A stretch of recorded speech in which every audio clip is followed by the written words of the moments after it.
guys, my name is Bridget and today I'm going to be talking about In the Afterlight by Alexandra Bracken. I really enjoyed this book. I'm rating it a 5 out of 5 stars. It is the third book in the Darkest Minds trilogy, so if you have not read it, then go do that. It is amazing. I absolutely loved it. So go do that and come back and then we can talk all about how we felt about this book. So I will see you once you've read it. Bye! I really liked this book and I liked how it ended, and I read the first 100 pages like a couple months ago, and then I picked it up and I was like, you know what, I sort of remember what's happening, so I'm just gonna read it from there. So I just read it from there for the past few days. So I don't exactly remember the beginning of it. I remember I got to the part in the book where it actually sort of said the title, you know how it goes, the darkest minds never fade, in the afterlight it makes a word. And I remember when I got to that part in the book, I was like, oh my god, it's the sentence! When I read it, and then I was like, oh. And then I read it again, and I was like, that's the titles. I was like, I was like freaking out. And then later it was sort of talking about the injustice of them being put in the camps and thinking of them as like not human and everything. And it just reminded me of what I'm doing in my English class, because we were talking about all of those topics, just like not with this book, and I was reading it and I was like, this sounds so much like the essay I just had to write. Like, whoa. I was like, I see my essay here. It's just, oh, it's the essay. And then when I only had 50 pages left, I was just like, I can't believe all of this is going to get like wrapped up and within the next 50 pages. I was like, that doesn't seem like it can happen.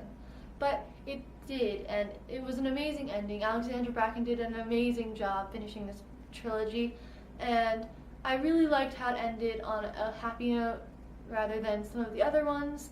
Like some other series, they didn't end that great, and she actually was showing that they were making progress towards solving the problem that started it and made it a dystopian world in the first place, whereas some of the other dystopian series that I've read didn't do that, and it was just sort of, yeah, this is how we're going to solve the problem, but not really, because it can't be solved that well. Like, it didn't have, this is what we're going to do, whereas in her book, there was like a plan that they were going to follow, and then Chubbs was speaking out against it, and I really enjoyed that, how he finally got more confident in what he had to say, and he was like, no, you're wrong, and everything, and I just love Chubbs as a character because he was so worried about Ruby, and just, he's so funny even when he's like getting riled up, and I really like him and Vita, even though they sort of seem like opposites. I think they really work well together. And Liam. When I got to one part in the book, Ruby was like, oh yeah, I'm just like not going to tell them something, and I was like, you know, Ruby, like, this is why people are upset with you. You're not telling them these things, and then you're like, why are they upset with me? It's because you're not telling them everything that you're doing. Like, not everything needs to be told, but things that are going to affect what they're doing, and Ruby herself, because they care about her, that's going to affect them. So she needs to let them know. And when I was reading it, she was like, I'm just not going to tell them. And I was like, no, because she was making a decision about something, and then she was like, I don't think I'm going to tell them because they're not going to want me to do it. So I'm just not going to tell them, I'm going to do it behind their back. And I was just like, because a few pages earlier, she had been talking with Liam about all their trust disagreements. And I was like, this is why you're having trust issues, because you don't tell him everything and he doesn't tell you everything, even though he mostly tells her more than she tells him. And the part I really enjoyed from it was when she was in the hospital towards the end and her grams came in, and that was what she had been wanting to happen throughout the whole series.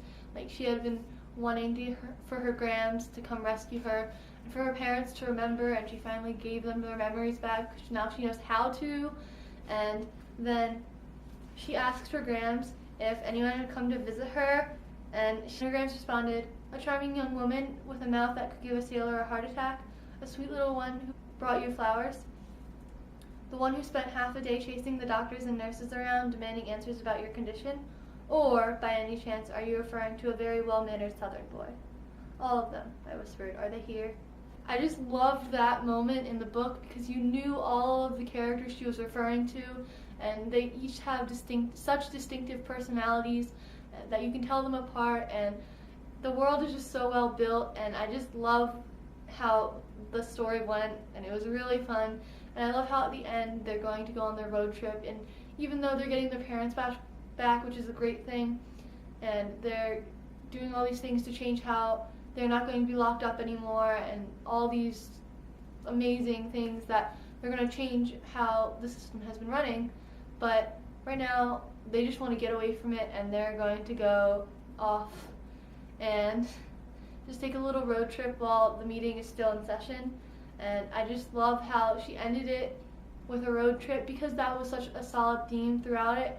And I know that Alexandra Bracken likes taking road trips, and I like how in the first book it was really had a lot of road tripping, and then it sort of didn't have as much as you went through, but then at the end it was like, yeah, we're going to bring it back to there, and they're going to go on a road trip, and that's how it's going to end, them sort of driving off into the sunset, but not really the sunset, the afterlight, because it's like now they're going to start sort of a new life because they're on a whole different path than they were before. Before they made their own rules and they did all these things that they needed to do to survive. But now they have their parents back and the laws are changing so that they can help take care of the kids with the powers and change all those situations. And how she helped Clancy, that part was awesome because I really just I hated Clancy, and then when she was taking all those bad memories away and making him a better person because his mom loved him so much that she just wanted to keep him even if he was all just as bad as he is. She still loved him so much and she wanted him to get better, and she thought it would make it better if he didn't have his powers, but he had all those bad memories holding him back. And then Ruby, she just sort of took them away, which I can see how that can be a bad thing because she's taking his memories that make him who he is, but at the same time, it's for the greater good, sort of, and that he is so evil and just despicable with those powers and those memories that now that he has them taken away, he sort of has a clean slate to start anew and start afresh without his powers and all those memories bothering him from his past, and he can love his mother and all those things that he wasn't able to do when he had those memories holding him back. I think that's all I have to say about In the Afterlight. Leave me a comment letting me know what you thought of the book and what were your favorite parts. I hope you have a great day, and I will see you in my bookshelf tour, which I will be uploading tomorrow. Bye!